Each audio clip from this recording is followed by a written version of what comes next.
attempted the get out of jail last class? Both of them, or What? both of them? Just one of them at least, or both of them. I did the second one. You did the second one? Did the first. Nobody did both of them? No.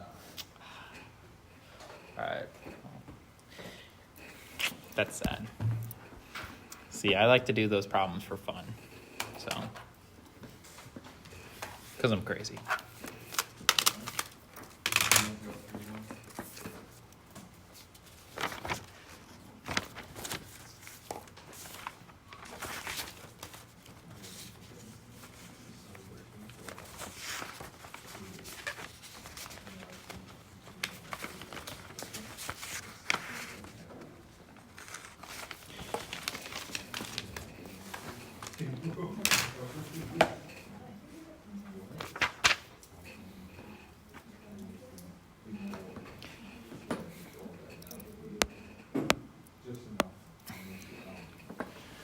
All right. Today, let me actually ask, does anyone have any questions about anything that we covered last class at all before we go into the next topic? Or are we all good to go into the next topic? All right. Cool. So today we are talking about composite materials. Now, who here knows what a composite material is? Any guesses, or anybody know for certain, like what a composite is? Who here's heard the term before? Edgar has, Emily. All right, so some of you have. What is a composite?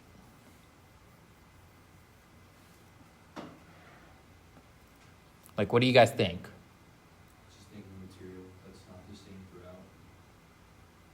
Right. So a composite is really a structural member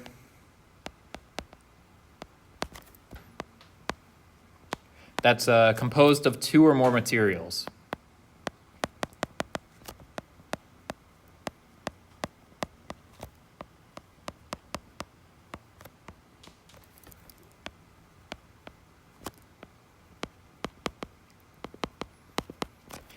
Can anybody give me an example of a composite structural member? Trex? How do you spell that? I don't even know what that is.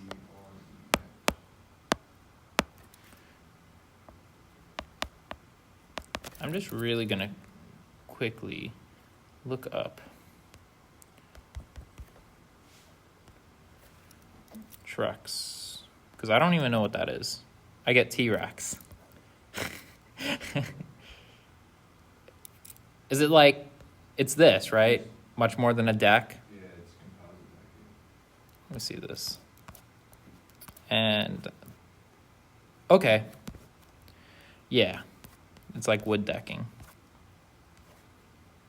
So Trex decking. Anything else? What's another composite material you guys can think of?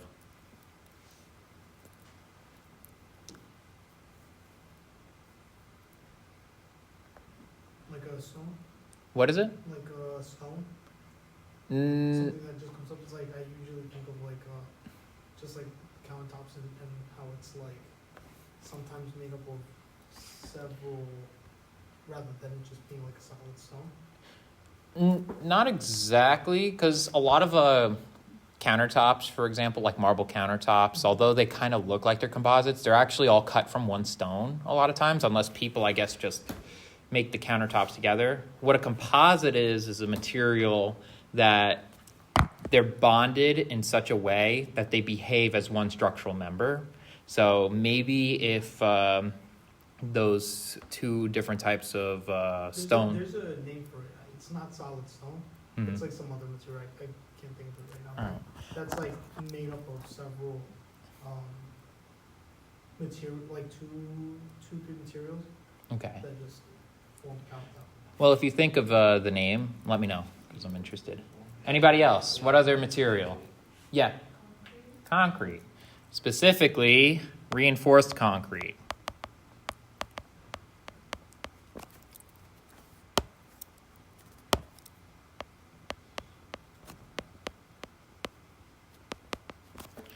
Reinforced concrete is a perfect example.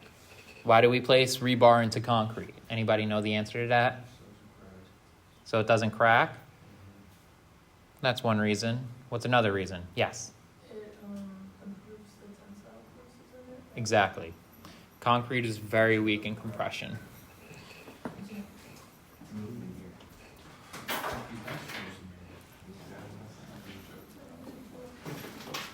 Are you guys familiar with the different types of reinforcement that concrete can have?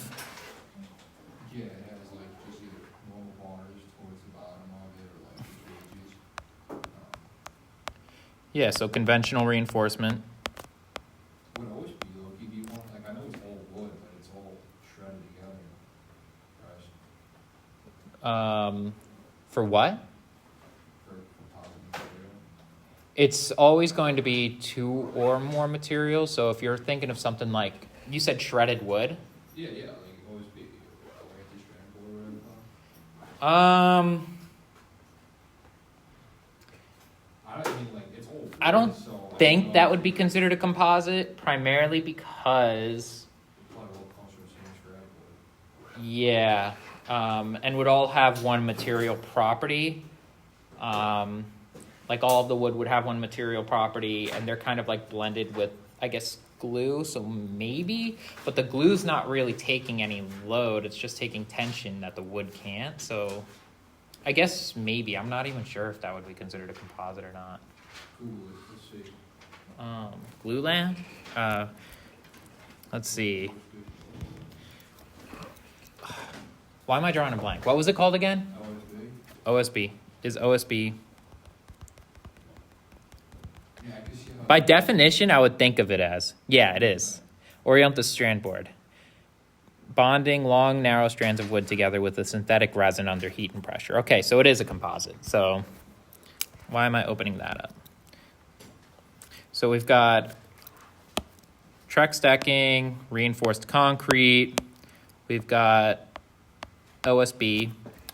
For reinforced concrete, you don't necessarily just have to have conventional rebar. Has anybody heard of steel fibers, like steel fiber reinforcement at all?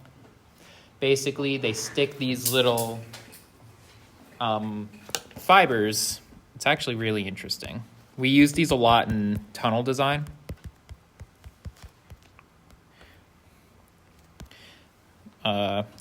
Where basically, instead of using conventional reinforcement, what you get is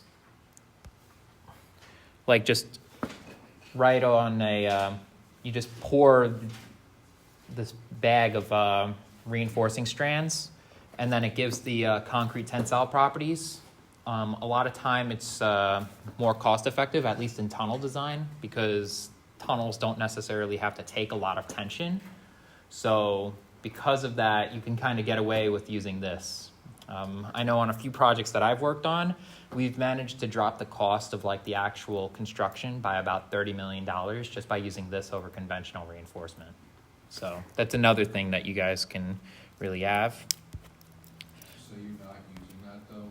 You like, what would you technically use? Like, what type of rebar would you use to reinforce something like that? Like, would you be building cages to match the curve of the actual tunnel? Or what? No, so the interesting thing is it's just that for the tunnel, you know? It's like, No, say if you didn't use the. yeah, then you would need cages to really reinforce the entire thing, and those cages are massive. I'm gonna say I can't imagine that being easy. No, not quite. It's, here. Steel reinforcing cages. Steel tunnel reinforcement.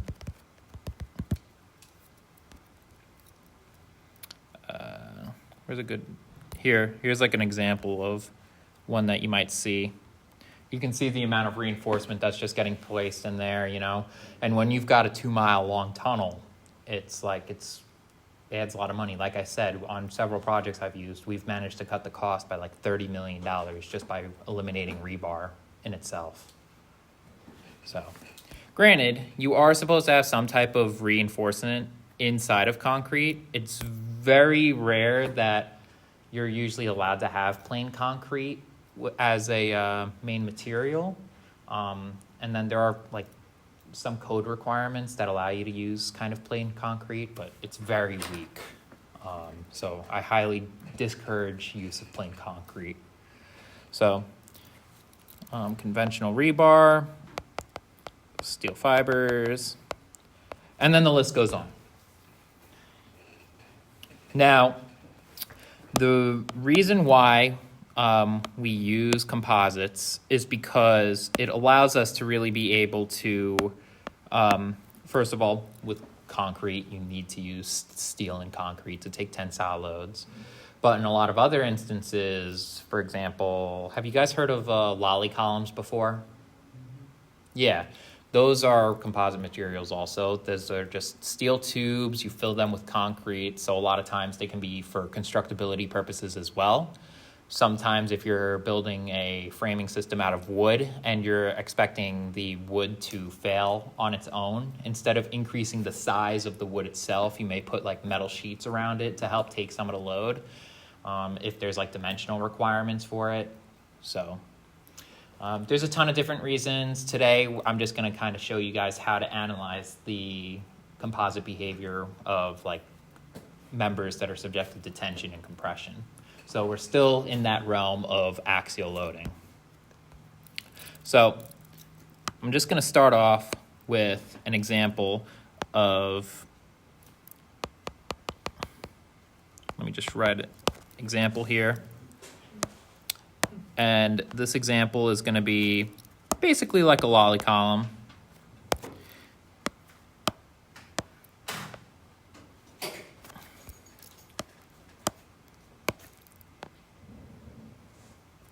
Excuse it while I am currently drawing this picture.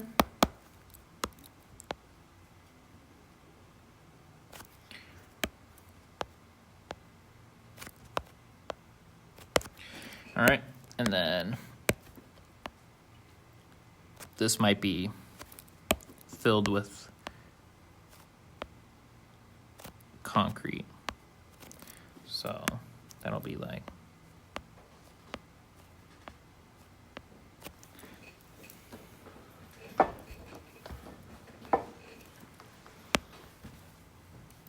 now, this lolly column, anybody know how to spell lolly column, by the way? Nobody? This was something that Professor Simon actually put on his exam. How do you spell lolly column? And it stumped everyone, except I think like 2 people in a class of 30. Anyone? Any takers? L-O-L-L-I. Wrong.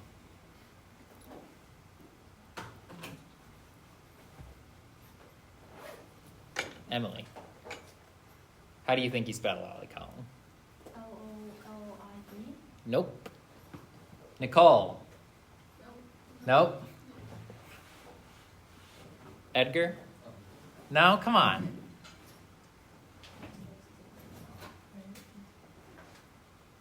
You get a definition and then I can. You can be be quiet, be quiet. How many vowels? 1 vowel.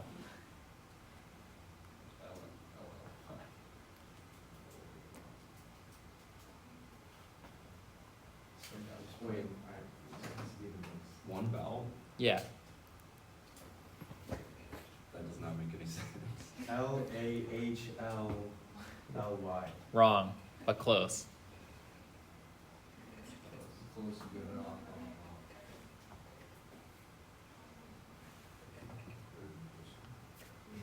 I'll give 5 points to the previous exam to the student who can tell me how to spell lolly column correctly. No Googling it, Joseph. I'll use chat. Nope. Nope. No internet. L-A-L-L-Y. All right, Thomas gets +5. Yeah, like this kid knows it. L-A-L-L-Y. Yep. So Lally? it's like lally column, yeah. Can you get that in writing? Yes, I will. Thank you. That's Thomas +5. I'll bum wrestle you for 5. Nope. I will not be doing that again. I arm wrestled somebody for +10 last semester, and I lost brutally. Have you ever leg wrestled somebody though? Have I ever what? Leg wrestle. It's the same concept, but you're on the floor and you use your legs. My brother, after he got out of the Navy, because he kicked my butt. Nice talk. Yeah. All right. Now, this lolly column has a concrete compressive strength, F prime C, of 3,000 PSI. So it's just 3,000 PSI concrete. And then this lolly column is steel with an outside diameter of 6.625 inches and an internal diameter of 6.065 inches. Now, the elastic modulus of this steel is, I have in my example 30,000 KSI. Usually it's 29,000, but whatever. And then the elastic modulus of this concrete is 3,120 KSI.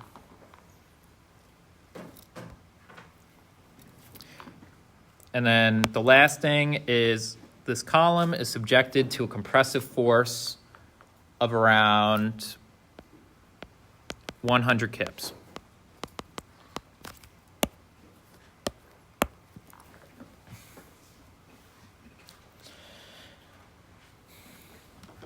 And our objective here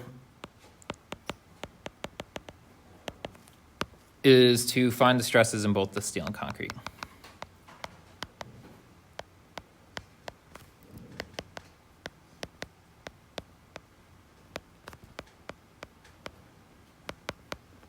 Now, how do we do that? Well, let me ask you guys this. If you were to apply a pressure pushing down on this lolly column, how's it going to behave?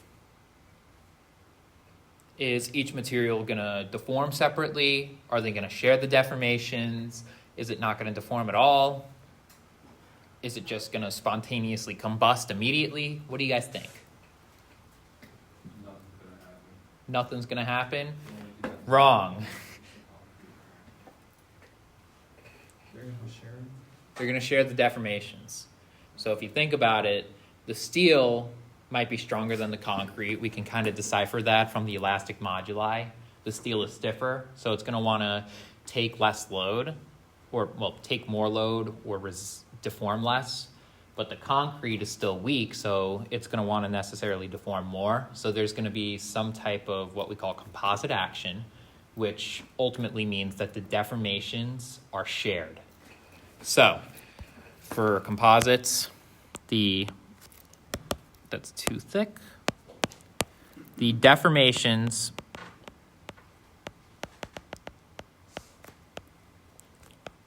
are shared.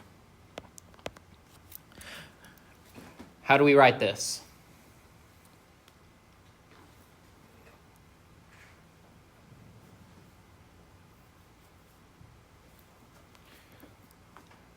Simply put, the deformation for the steel is going to equal the deformation in the concrete. You guys would agree with me on that? Now, what if you guys had 3 materials? What do you guys think would happen? How do you think this equation would look then?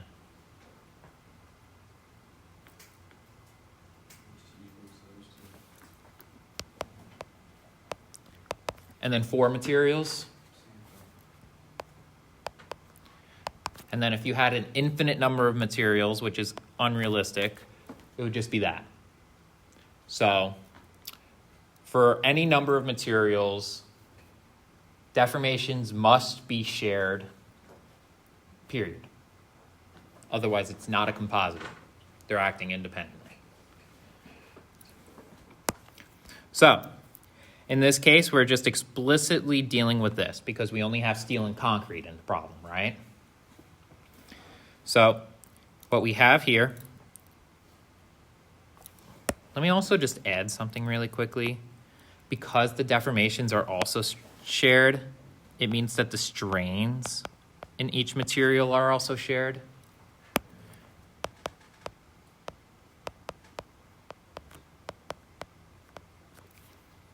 So that's important to note, right? Because for a composite material, the lengths are generally shared, right? Like, otherwise, if the lengths aren't shared, then only a certain portion of the total column is really composite. Like, if the concrete stuck out another 8 inches, then only whatever is bonded here is technically composite, and then everything else above it is just acting independently. So that's important to note. So the strains are also shared. All right. Now, really quickly, what is a way of writing that equation for deformations? What do you guys recall the deformation equation equaling? What does delta equal? PL over EA. All right, so we can have delta S is equal to delta C, and we can rewrite this to say P S LS over ES AS. And that's equal to PC LC over EC AC. Now for this problem, let me give you guys a length of about, 8 feet. What do you guys notice about the lengths of both of those materials? What's LS and LC equal to?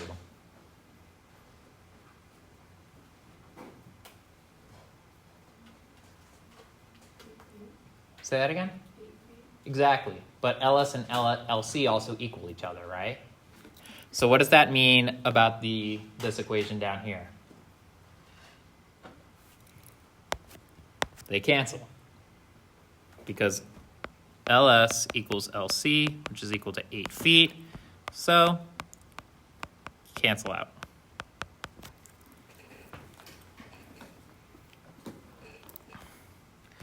What we then get is PS, which is equal to PC times ES AS over EC AC. And the way we get that is by just taking that and cross-multiplying it across. So now we understand how the force in the steel is related to the force in the concrete.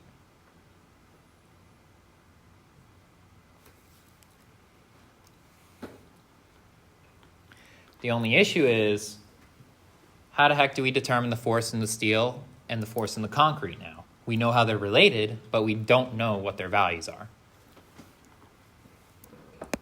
Just really quickly, can somebody with the values that we wrote up here, let's really quickly find the areas. What would the area of the steel be equal to? Just because I want to write down the value for the relation. Just so you guys can really see how much more stiff this steel is going to be than the concrete.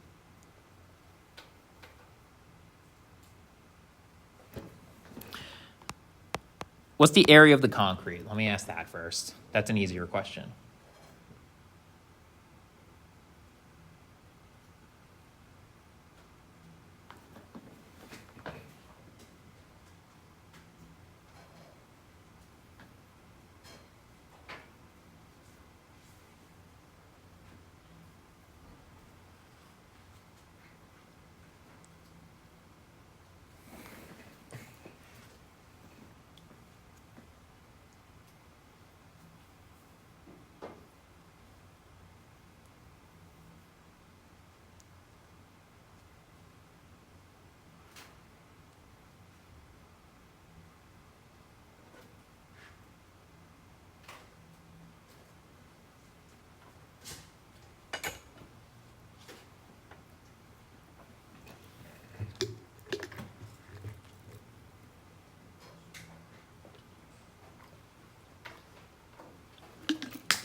You got it, John?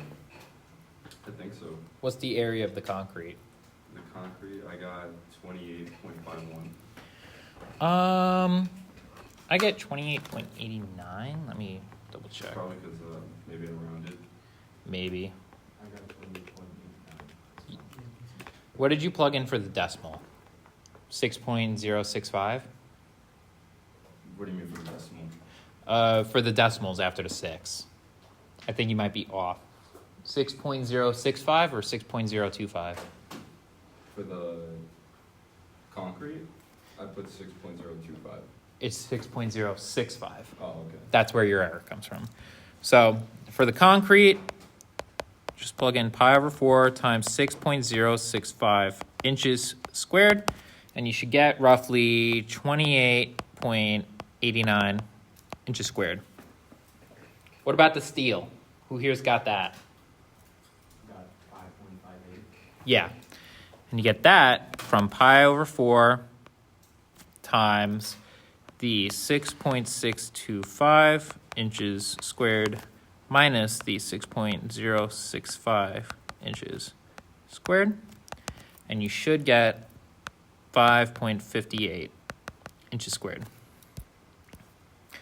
And now taking those values in the elastic moduli, can somebody plug it in down in this equation and tell me what you guys get?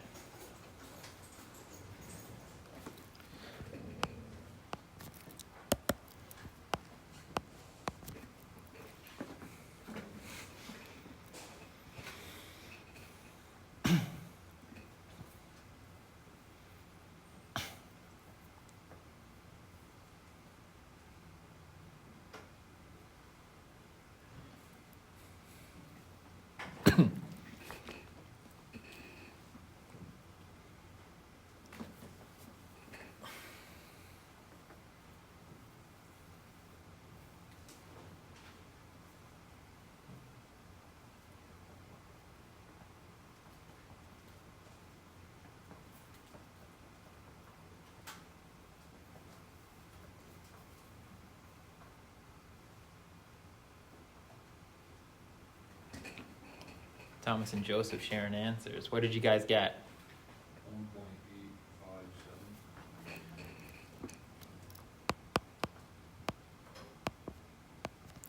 1.857. Anybody else get that? You do? All right. So that means that the steel is carrying roughly 85.7% more load. So it's almost double the load. That's important to note. Now, the real question also becomes, what are the values of the force in the steel and the force in the concrete? How do you guys think we would determine that? If I were to draw a force body diagram, so let me cut a section view. This section view is going to be just like that. No, sorry, wrong way. I'm going to cut a section, whoops, just like that, right? What we would see from that section view is some material with another material bounded in between, right? And then I'm going to both make these black.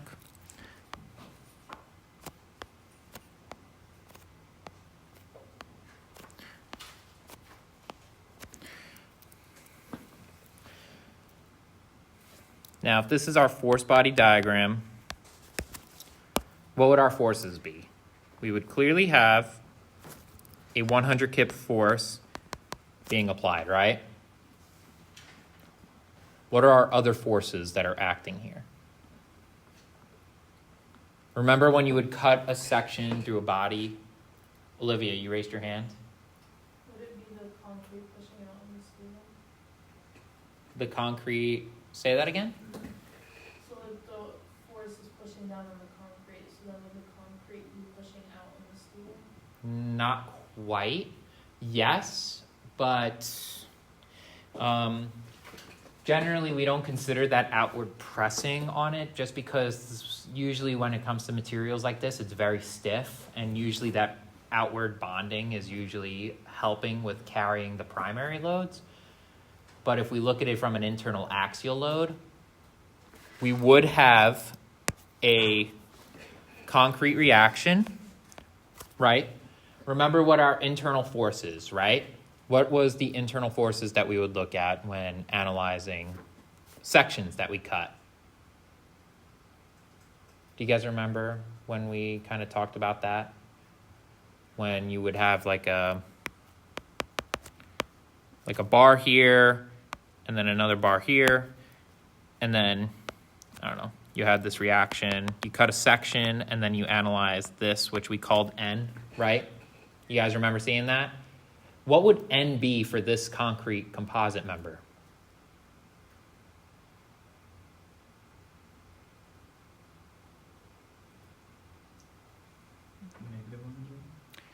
Yes, but yes and no. But what are the two components? There are two components, right? How many materials are there? 2. Right, which are what? Steel and concrete. Yeah, so you would have a force of the steel and the force in the concrete. And those both have to balance out with that 100 kip force. So when you look at the internal force equilibrium and do sum of the forces in Y, or just sum of the forces in general, those have to equal whatever the applied force is, and that's equal to PS plus PC. And then for every single composite that you have, it would be P3 plus P4 plus P to the N, whatever N is, N could be like 1,000. Doesn't matter. I'm not going to give you guys problems with 1,000 materials, maybe like 4 maximum. But we're not considering that. So now we have our force equilibrium. How would we solve for each force individually?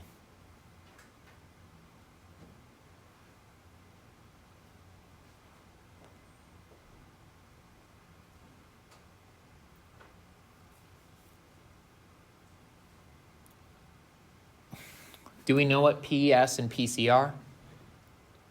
But do we know how they're related? So what can we do? We could say this, just throw it right directly in there. Because then that leaves us with just one variable to solve, right? So then we get 100 kips is equal to PC times 1.857 plus PC. And then you just continue the algebra down.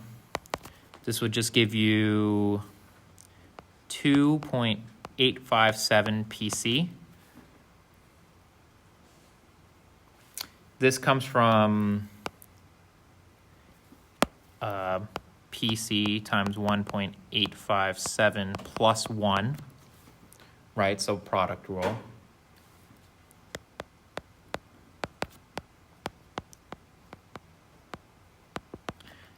And what do you get for the force in the concrete? 100 kips divided by 2.857.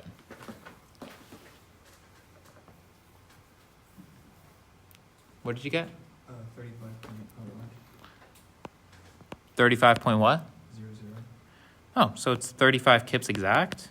Interesting. Yeah. Convenient.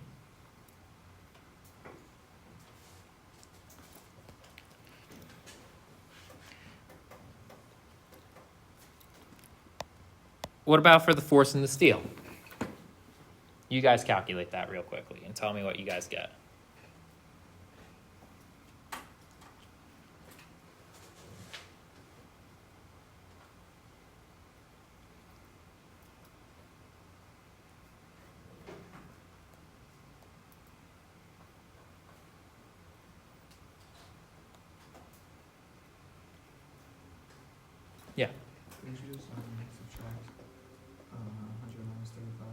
75, Which is what? 65. 65 kips. Everyone get that? So really there are two ways you can get to that answer. You can take 100, subtract 35, you get 65, or you just multiply 35 by 1.857. Both answers are correct and should all work out. But now the question was technically find the stress in the steel and concrete. So we need sigma S and sigma C. What are the stresses in each material? I'll let you guys calculate that real quick.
What do you guys get? Steel was 17.92 KSI. How do you get that? That is 100 kips divided by the area of steel. 100 kips divided by area of steel. Is that correct? No. Why? What's the internal force in the steel?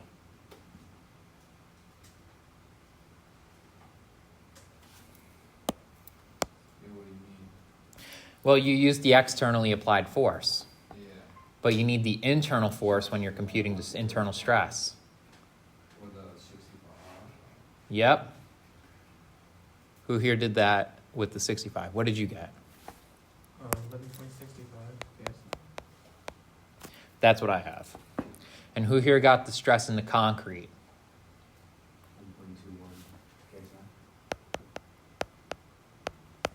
All right. Now, we look at both materials. Steel, that's not going to fail even with A36 steel because the yield strength of A36 steel is 36 KSI, right? And then we specified that the concrete compressive strength was 3,000 PSI. So we know that the lolly column can safely handle the 100 kip force without any issues. Make sense? Any questions? All right. Now, I have some notes that I want to make about composites also. So, some notes that I want to make is this ratio, ES over EC,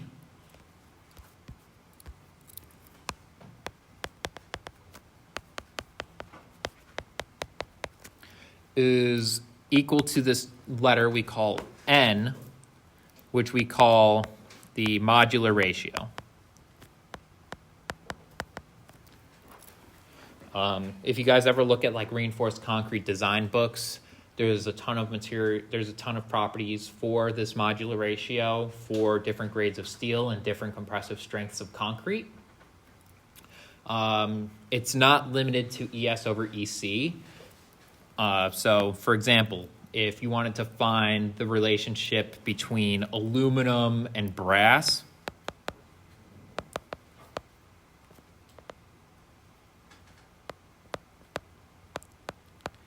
then this modular ratio N would just be the elastic modulus of aluminum to the elastic modulus of brass. And that's just a proportion to their stiffnesses. So really quickly, let's take out our booklets. And if we wanted to look at aluminum of, I don't know, grade 1100 H14, and then brass of, I don't know, annealed. What would the modular ratio be?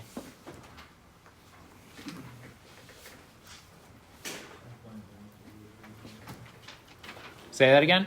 1.1 for the aluminum, and then brass, 15. Yep. Now you can multiply both by 10 to the 6. But you'll notice that the 10 to the 6's cancel. And what do we get for the modular ratio?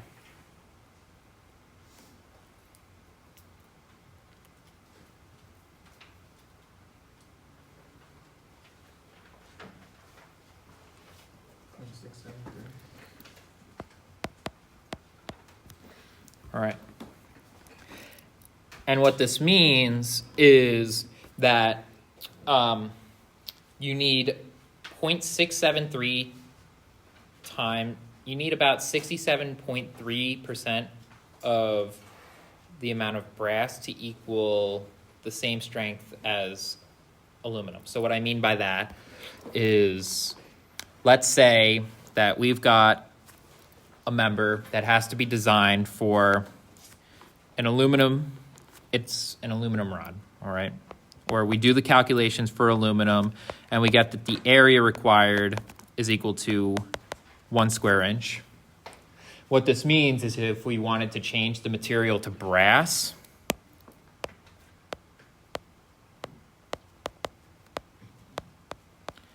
then the area required would only need to be 0.673 inches squared.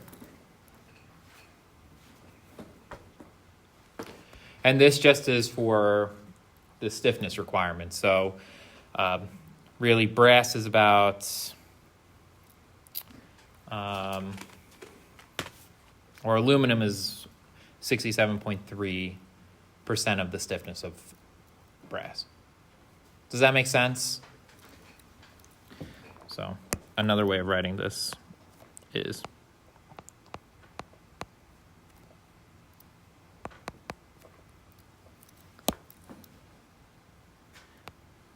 here, hold on.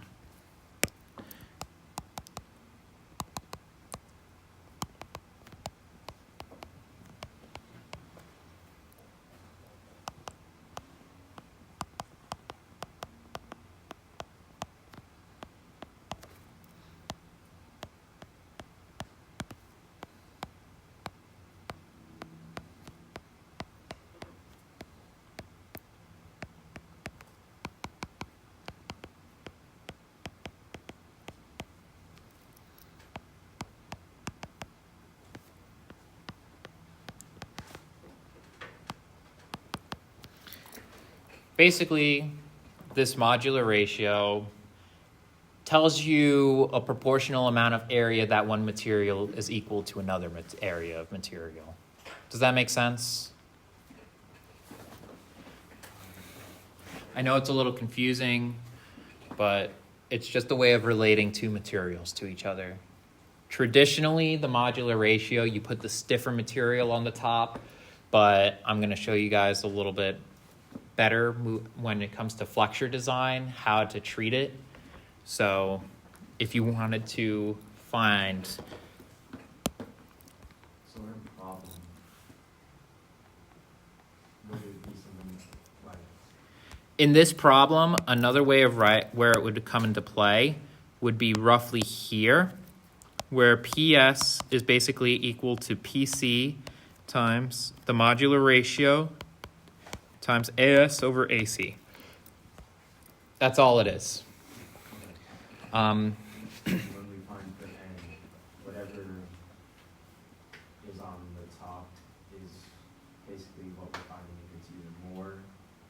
stronger than the material, then that is its denominator? It's just a ratio between two materials to relate the stiffnesses. Usually, something like this would kind of be wrong because you would usually want the stiffer material up on the top. So that way your modular ratio was always 1.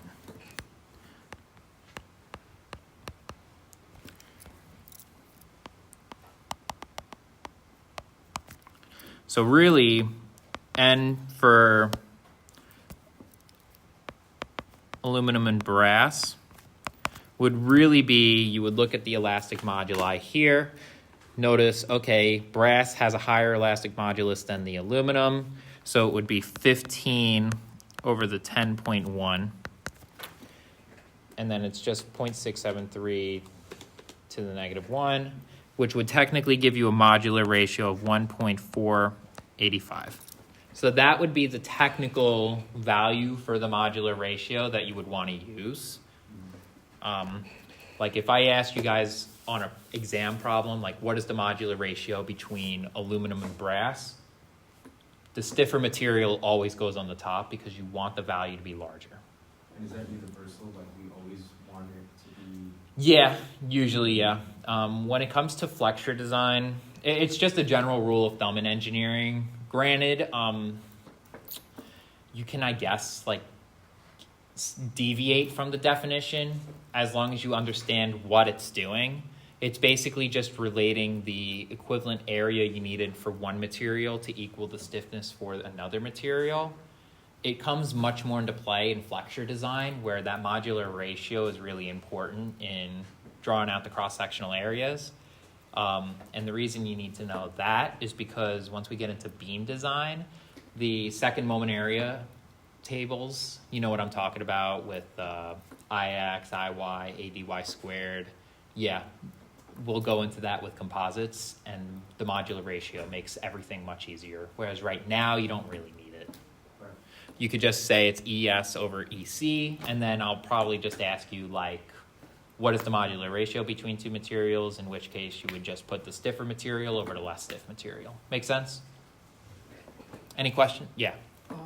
Would there be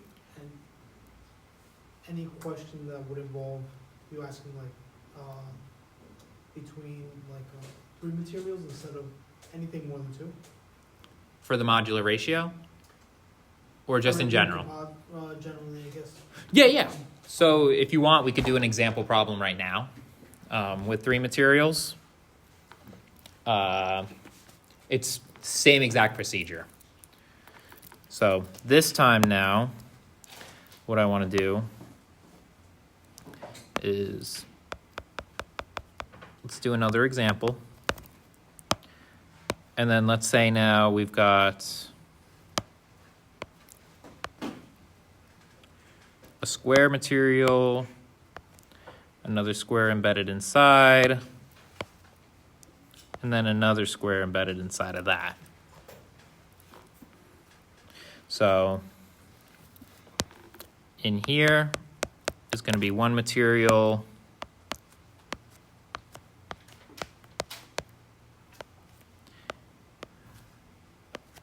is another material, and then this is another material here.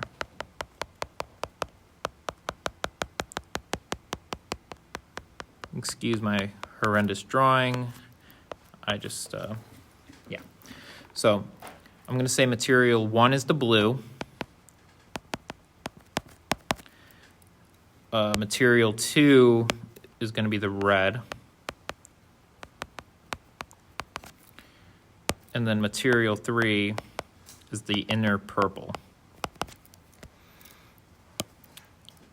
Now we need to give this figure some dimensions. So this inside square here, let's say is about 2 inches. This inner square here is about 4 inches. And then this outer square here is about 4.5 inches. I just came up with random numbers.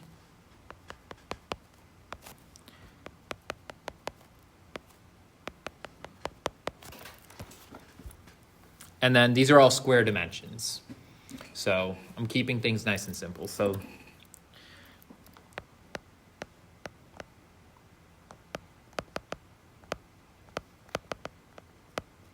all right. Now, Emily, pick a material just from here that you want the problem to be. Copper? You want it to be copper? Specify the type. I guess the hand-drawn one. Hand-drawn. All right. So some of the important things we need are the elastic modulus for copper. I'm actually going to write that material one as a hand-drawn copper.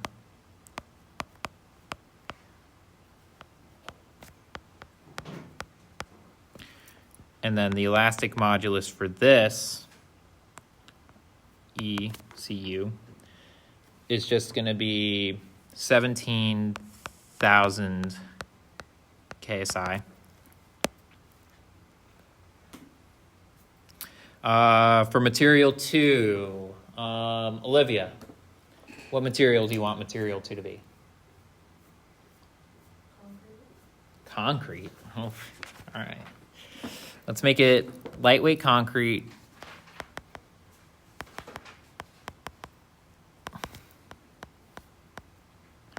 With an elastic modulus, EC, I'm going to say it's 3,600 KSI.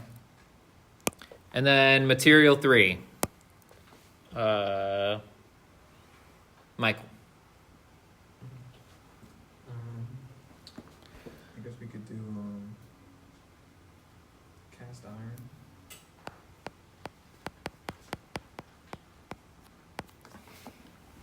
And this cast iron is gray, malleable, because that affects the elastic modulus, if you notice.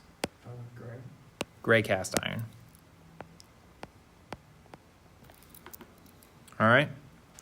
Where the elastic modulus for this material is 10,000 KSI.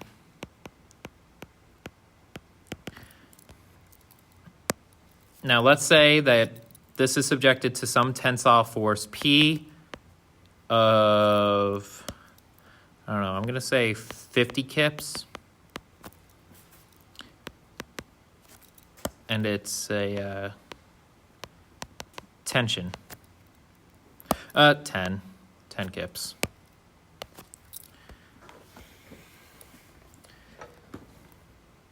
Actually, I'm going to say compression because I don't want the concrete to be in a significant amount of tension. Otherwise, in actuality, it's like you're supposed to neglect any tension from the concrete. Oh, I wrote concrete instead of compression.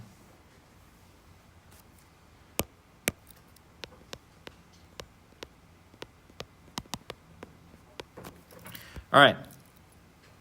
Now, the first thing we need is the area of the copper. What is that area going to equal? Sorry, which one are we finding? Find the area for all 3 of these.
get the areas, Emily?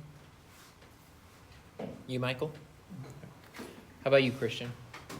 What are the areas? The area, so material 3 up to 2,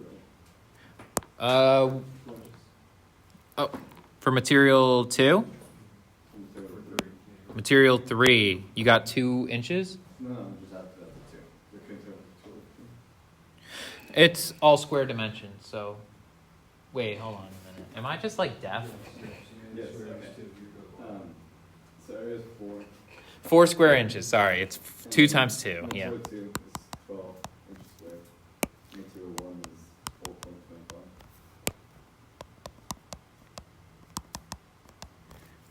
Does everyone get that? All right. Next step. What do we need to know about composites?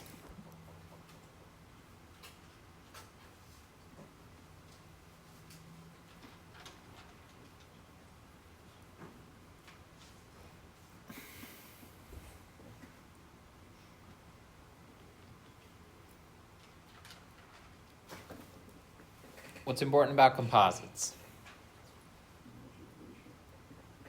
What about it?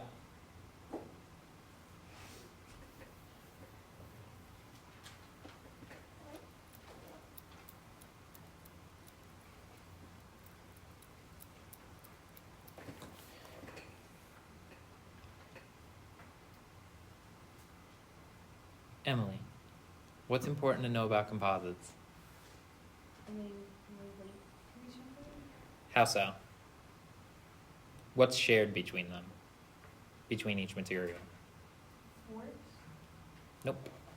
Because if you remember from the previous problem, the forces of the steel and concrete were different, but they summed up to the applied force. Edgar? The definition. The deformations. So, step 1 when dealing with composites is doing the deformation equilibrium, or finding out or enforcing the deformations to be equal to each other, which is something we call compatibility.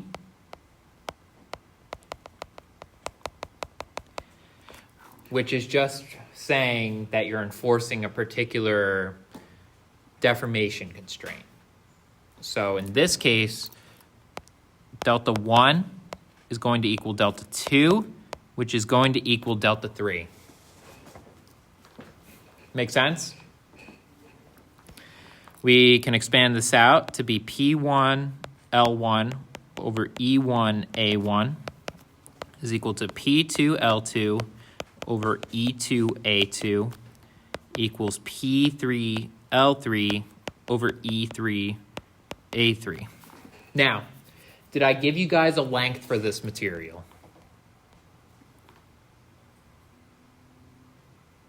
No. And why is that? Because for composites, all the materials have to be the same length. So, we can just cross out L1, L2,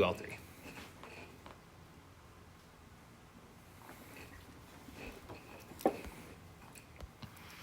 Now, the next step is just finding out what our relationships are. So if you remember from the previous problem, how many unknowns did we have in our force equilibrium equation? We had 2, right? Force in the steel and force in the concrete.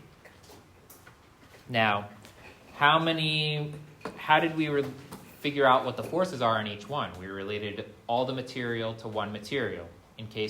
In that previous problem, one material to another. In this problem now, we have 3 materials, so 3 unknowns, but we enforce all the materials through one constraint, which is this, which means we want to find both materials in relation to one material so that we can get one variable explicitly in our force equation. Does that make sense? So, what do you guys want the base material to be? And when I mean base material, I mean the basis of all of our further calculations. Do you want it to be P1, P2, or P3? P1. All right. You can choose any of them. So we'll just do P1. And then we're going to have an equation for P1 in terms of P2 and an equation for P1 in terms of P3. And what we will get is P2 is equal to E1A1 over E2A2. And then P3 will equal E1A1 over E3A3. I don't know why I put an equal sign there.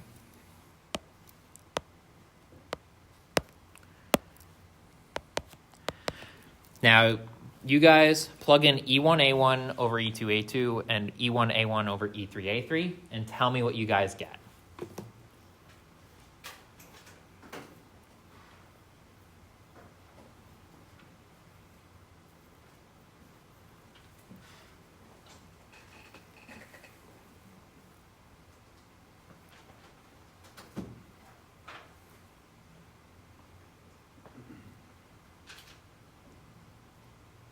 And then once you guys get that, once I write it out, we'll take a break and then come back to this problem.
I just realized I'm an idiot. I'm sitting here thinking that's still going to leave you on 2 unknowns. So ignore everything I just said. And then we need everything in terms of one force. That's still going to leave you with 2 forces. That's my bad. You need P2 and P3 in terms of P1. That's my bad.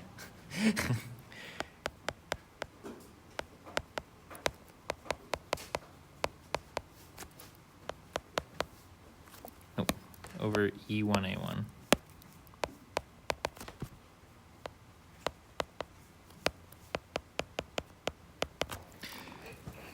First mistake of the semester. It's not, but all right. Apologies for that.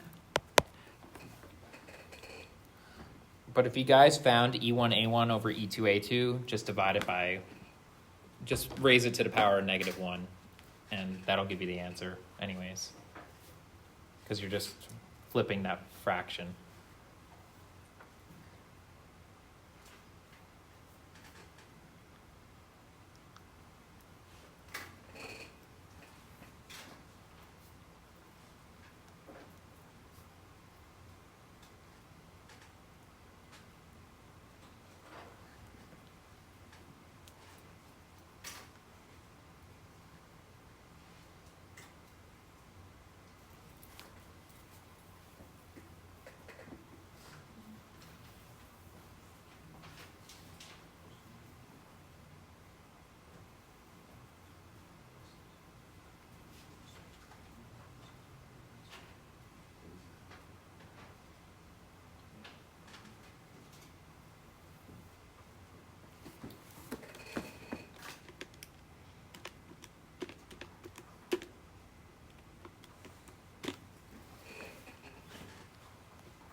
Olivia, you find everything? What did you get for P2? 0.598.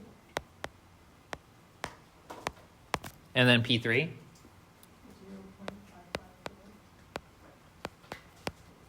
All right. So we'll take a break. Let's reconvene in about 5 minutes, and then we'll continue the problem.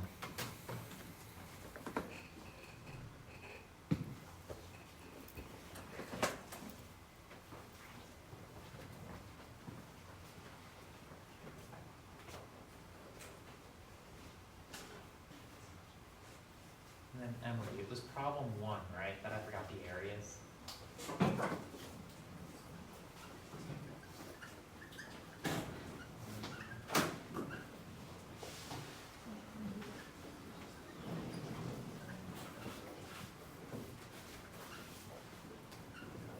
guys need to see.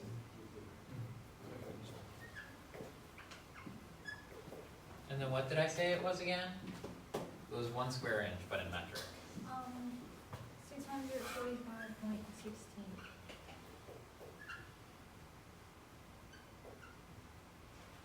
Yeah. I forgot the areas. You can't solve the problem without the areas.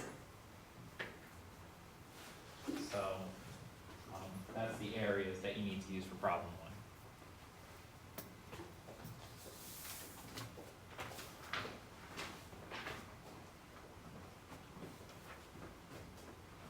Yeah.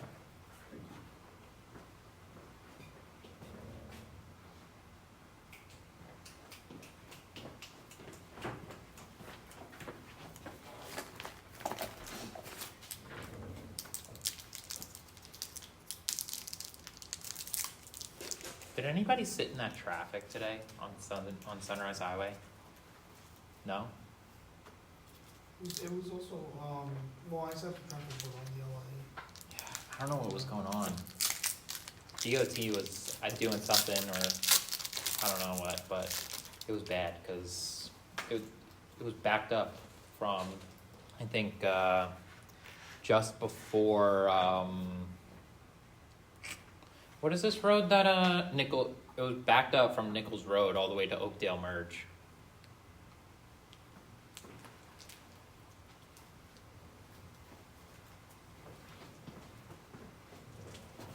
I know the LAE because, they, took away that, what's it called, green pass or whatever? Clean pass for the electric, vehicles, and EVs, now you can't go on it unless you have 2 people, you know, in the car. HOV, you mean? On the HOV, yeah. And so because of that, now there's obviously fewer cars up on the HOV. It just creates like more traffic, you know. But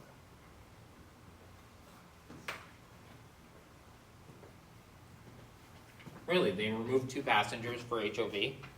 they now, well, it went back to like how it was before, where you have to have a passenger in the car for you to go on the HOV. But you could also go on it if you have the, it's called a clean pass, something. If you have an EV, then you're able to go on it, but now they removed that. So it's just like, now it's like just traffic. Now it's only high occupancy. Yeah.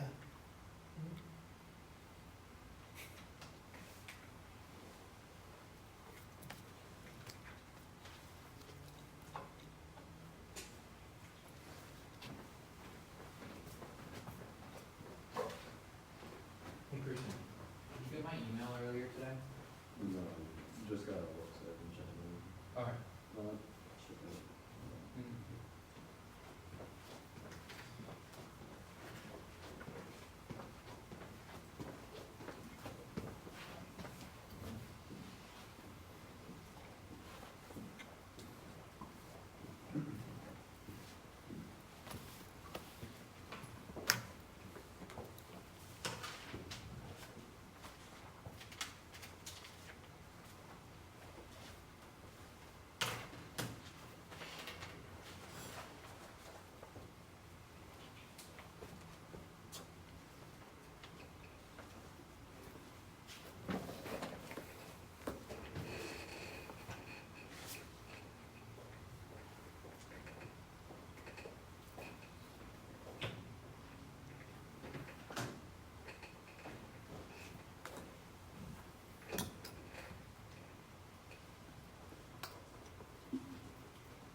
Mm-hmm.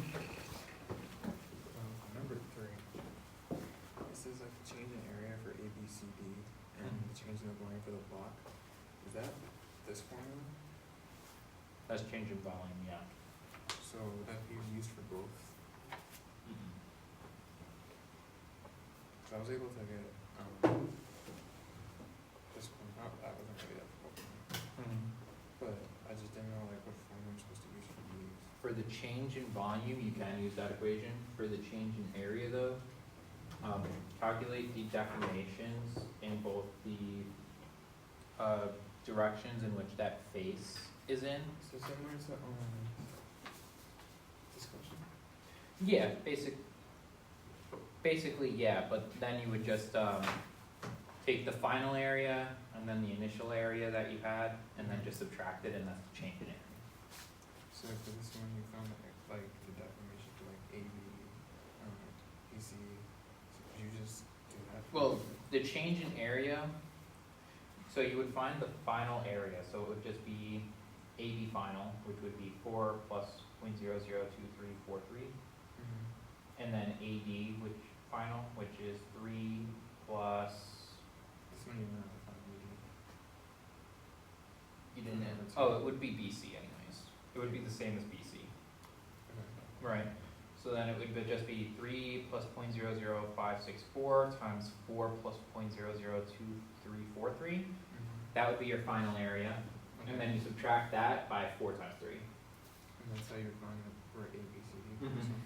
Exactly. Okay. And then the change in volume for the block, that's that, right? Yeah, or you could just do the same thing that I just told you just now with the third dimension. And you said I could also use this for this one as well? No, I don't believe so, because this is explicitly for the change in volume. Okay. I was looking at our formulas that we did in that class because it's similar to this. But I know there's also these, but that's not what they're really asking. Alright, Alright. that makes sense. Thank you.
Alright, I'm not waiting on them. Alright, so we determined force P2 and P3 in terms of P1. What do we need to do now? We need to now conduct step 2, which is force equilibrium. Simply put, you do sum of forces, and that has to equal what? What was our applied force? It was 10 kips.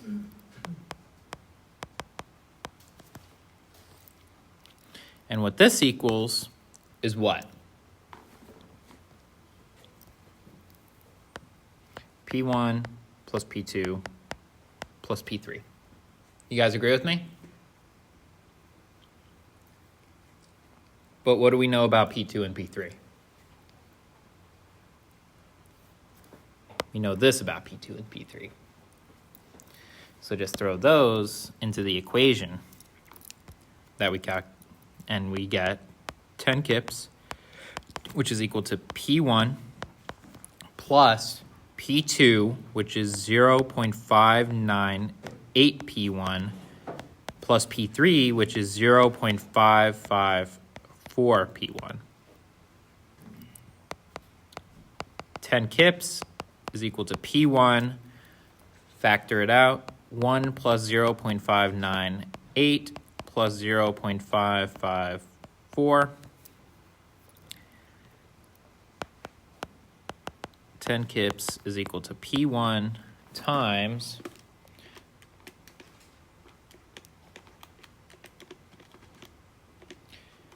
2.152. And what we get is that force P1 is just 10 divided by that, which gives us about 4.65 kips. And that's the force in member 1.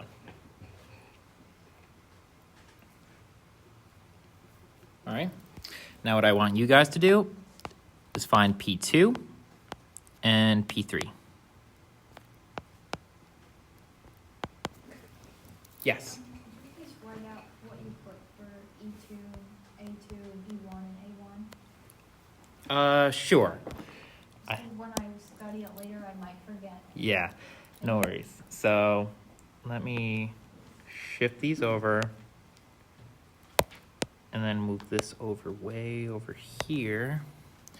So this is going to be P1 times E2, which was 3,600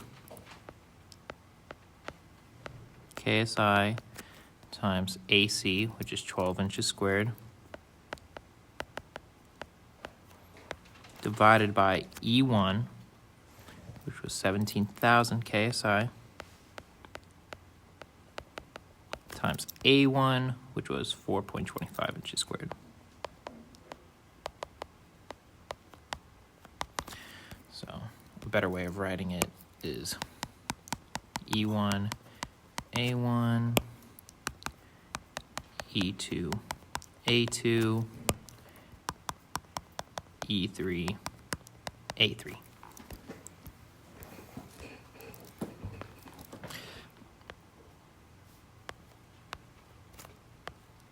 This denominator should still be the same, which is 17,000 KSI times 4.25 inches squared. And the only thing that changes is E3, 10,000 times 4.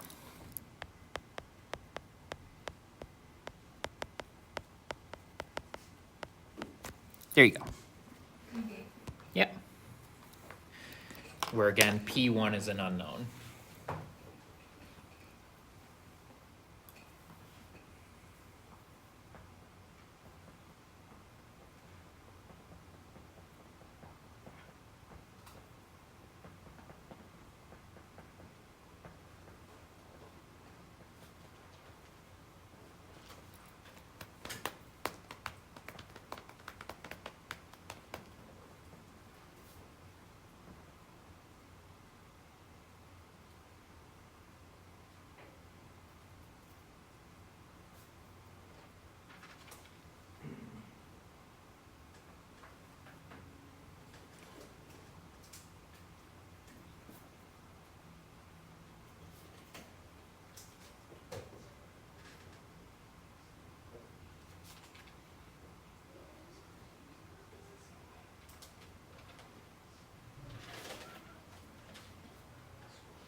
Everyone get P2 and P3 yet?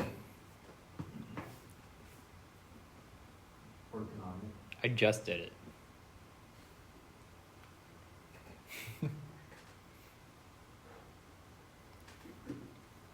How are you doing it? Are you using force equilibrium? Or compatibility?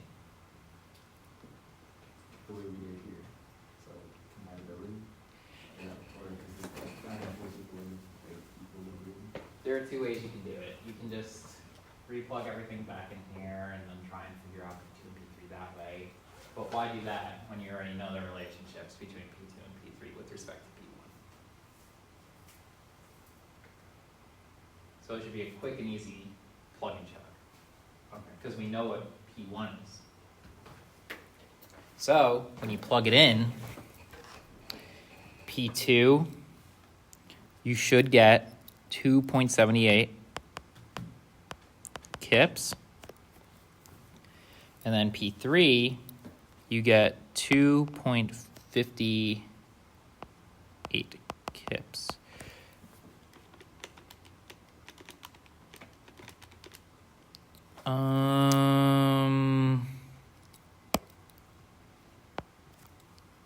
I think that's like 2.57 kips.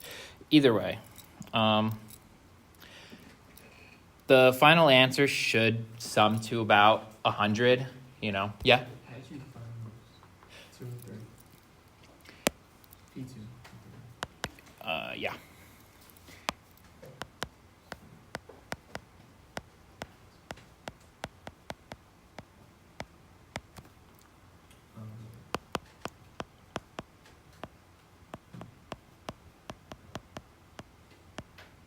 And it's as simple as that.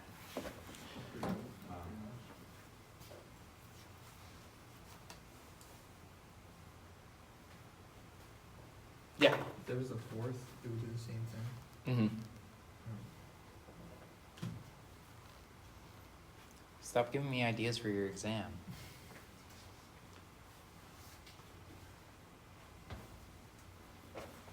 True false questions? Yes, those will continue. Who here liked the true false questions? I know the people who got all of them right really liked them. I didn't mind them, actually. You didn't mind them? No, I didn't think it was, kind of liked it besides the fact that you can get negative. That's what makes it exciting and thrilling. Maybe for you.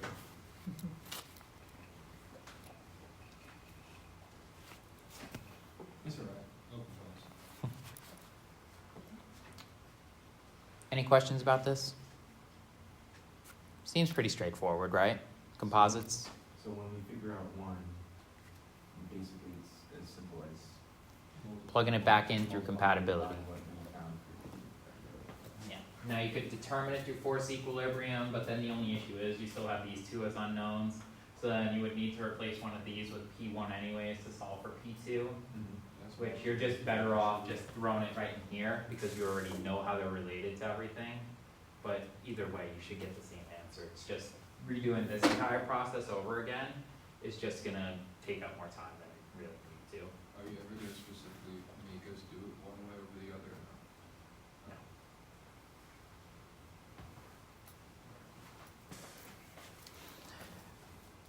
No, I just want to see this and then this on your exam, and that would make me happy. Because if I see a composite and I don't see this at all, I'm gonna be mad.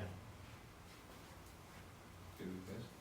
I'd be pissed, yeah. Can I give you 90% of the points for that question? Yeah, if you don't apply compatibility to a composite, which I have seen students do before, they've just taken the gross cross-sectional area of this entire thing, just be 4.5 squared, you know, and then just take the 10 kips, divide it, and be like, yeah, that's the stress. And it's like, no, it's not. They have different stiffnesses, and they take different loads. It's not all the same force. It's a gross approximation.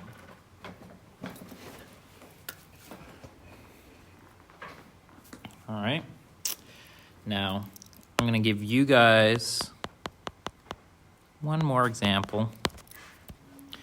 and then I'm going to give you guys your get out of jails, which your get out of jail, do not worry. When it comes to composites, everything is all basically the same. I made it so that way it'll take a little bit of time, but it's only 2 materials, so you guys, it should just basically be a copy paste of the stuff that we've been doing previously. All right, so everyone should be out of here on time. All right, so let's say we've got 2 materials here, but instead these materials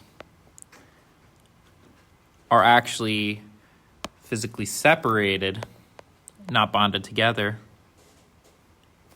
except at the base here, where this material here is just some rigid member. The reason why that's important is because when we indicate that it's rigid, it means that the deformations are forced to be shared.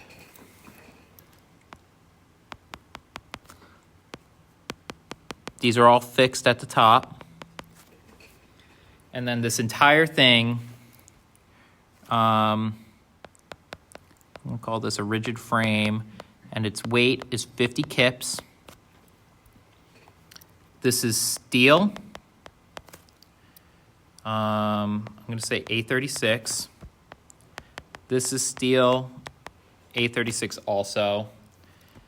And then this is aluminum.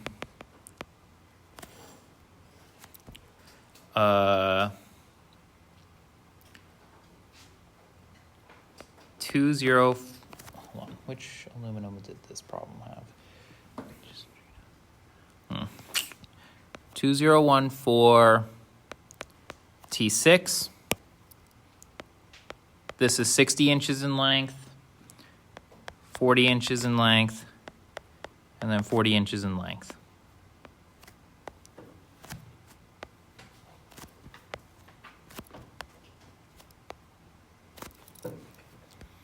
All right. What do you guys notice about this composite? Yes, this is a composite because even though the lengths are at different locations, these points can't move, meaning that only this bottom part can move.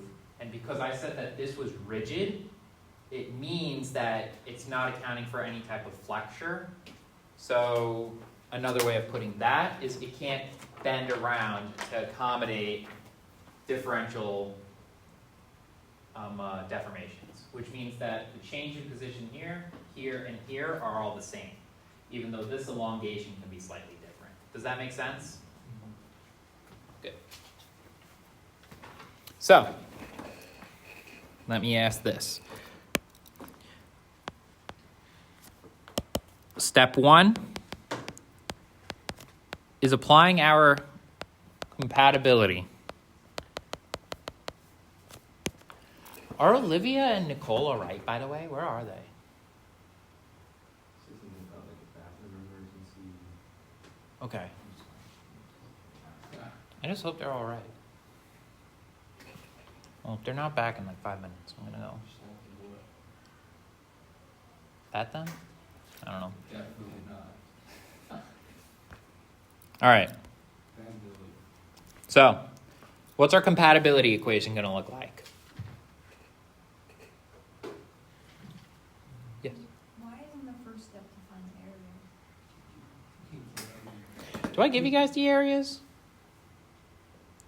No. Yeah, I don't even give you guys a diameter. So the area for this material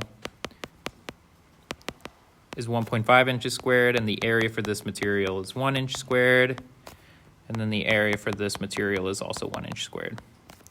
So basically, we've got rod 1, rod 2, and rod 3, meaning rod 1 and rod 3 are the same thing.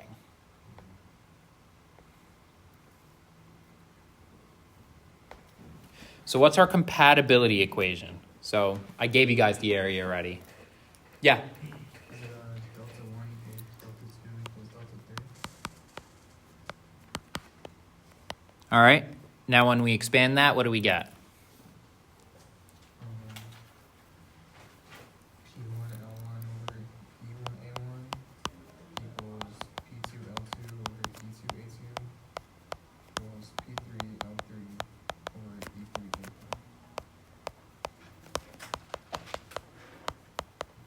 Great.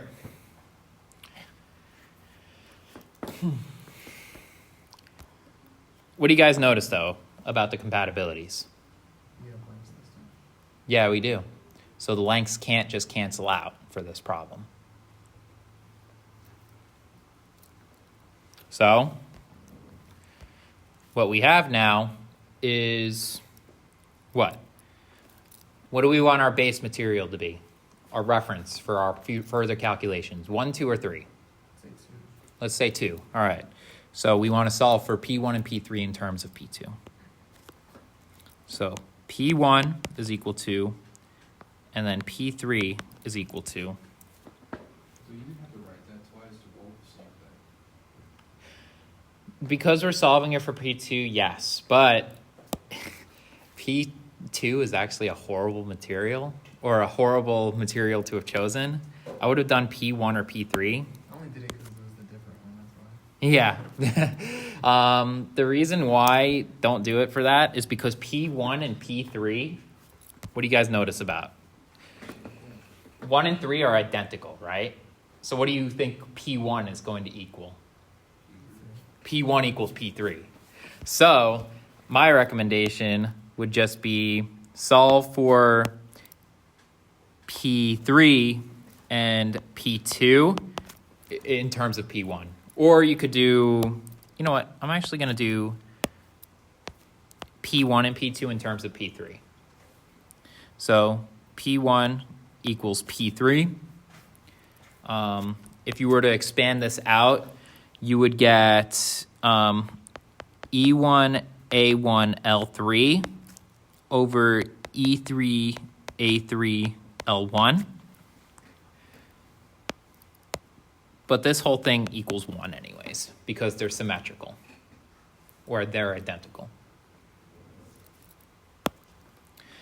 P2, on the other hand, equals P3 times E2 A2 L2, no, L3, over E3 A3 L2. Does everyone see where I get that? It's just cross multiplication. So that's, you're bringing the E2 A2 up to the top, and then you're bringing this L2 down to the bottom. You guys see that?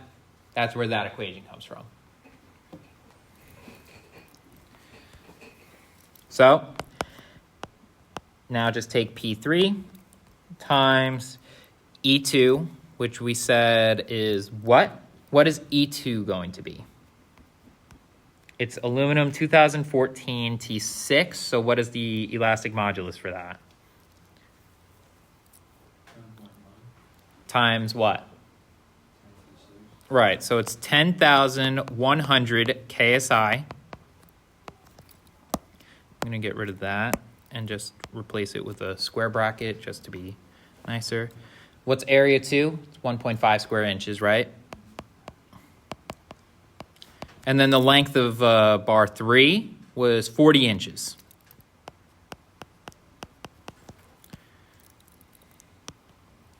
Now, E3, what did we say E3 was? It's steel. What's the elastic modulus of steel? Wait, you said aluminum 2014, right? Yeah. 10,000. Isn't that 10,900? Ooh, right.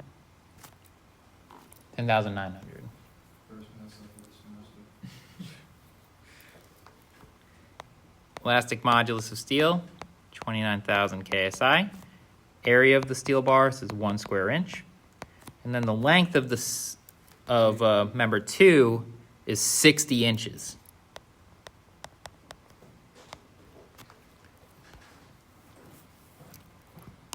So somebody throw that into a calculator real quick and tell me how P2 and P3 are related.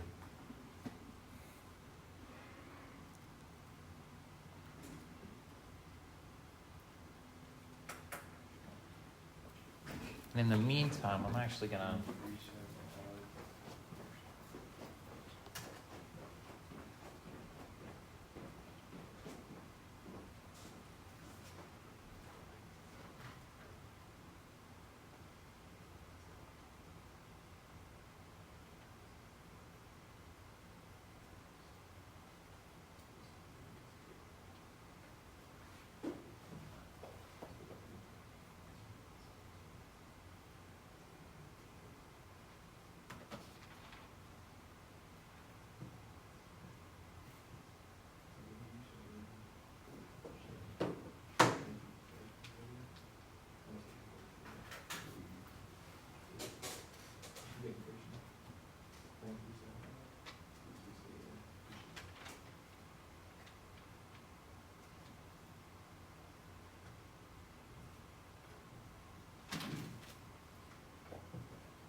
Should we keep going without him? Should we try to figure it out? Yeah, right? Yeah, fuck it, let's do it. Come on, guys, ready to do this yourselves. Step 2, force equilibrium. Let's get this shit.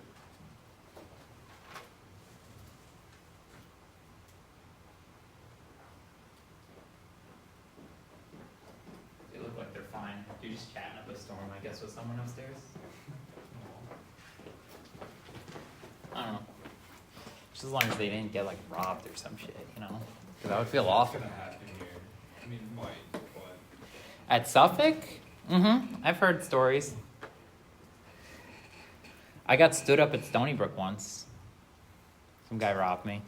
For what? What did they get off you? $20. That's it? Yeah, it was some homeless guy from like the railroad tracks. It scared the shit out of me. I was like, dude, I'm a college student. You think I'm rich? I was like, I'm about as poor as you. We go, the difference between me and you is I live out of a car, that's it. Did you guys find out this value here? Yeah, 0.375. All right. Now. Force equilibrium, it's good. Yep.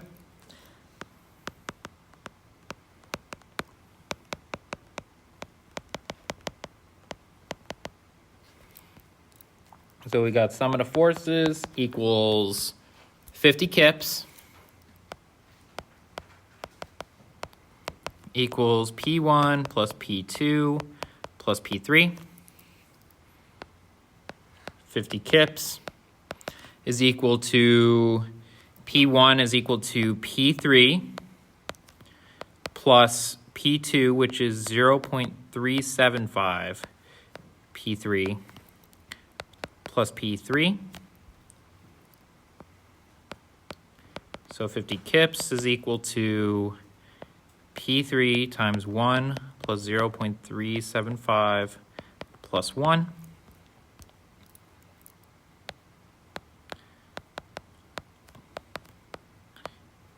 $2.375, and what we get for P3 is 21.1 kips.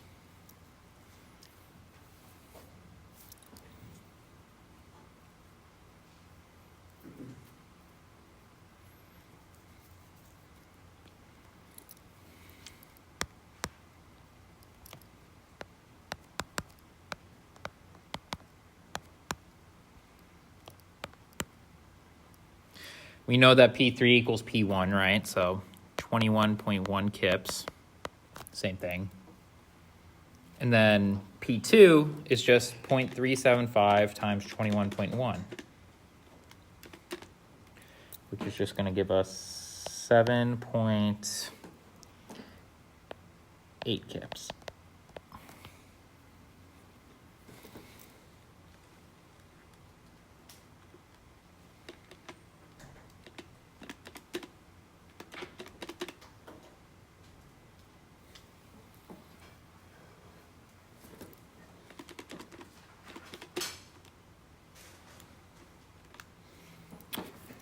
Everyone see how I get that? Yes. Where are you getting the 1 plus 0.375 plus 1? That comes from product rule. So P3, 0.375 times P3 plus P3. You're just factoring out the P3. So then it's P3 times 1 gives you P3. P3 times 0.375 gives you 0.375 P3. And then P3 times 1 is P3. Okay. So you're just factoring it out and then just adding out this total thing here. So it'll always be 1? Yeah. Okay. Well, not always. If you're just factoring out a number by itself, Mm-hmm. like these two are like factors, so because of that, it's just 1. Alright. That's why.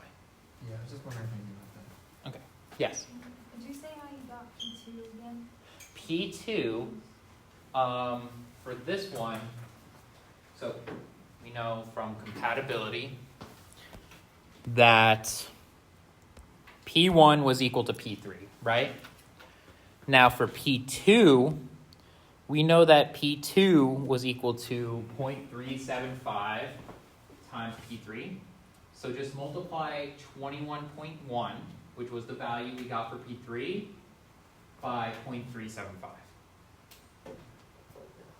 So it's always just when you're finding these forces, just plug them back into our compatibility equations up here, and the answers will always be correct, Okay, thank you. as long as you did it right. Get this exit ticket. Yeah. Right. I'm giving you guys the exit ticket for technically today and tomorrow and Thursday, but only do the first question on here, because the second question we didn't do yet. All right? It's a statically determinate problem. The girls ran this Yeah. one. Yeah, I saw them. I wanted to make sure that they weren't getting like mugged or something like that, so.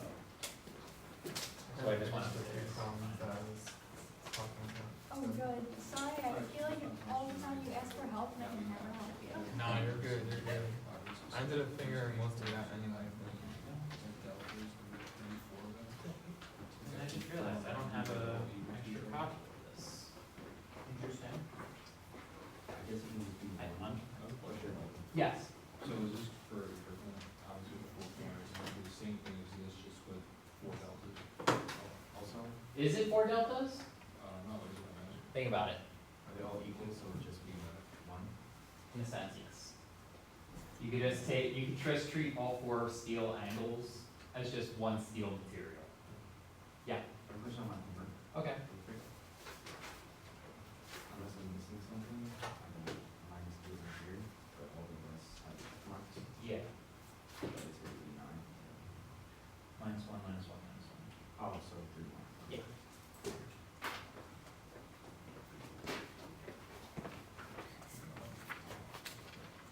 All right.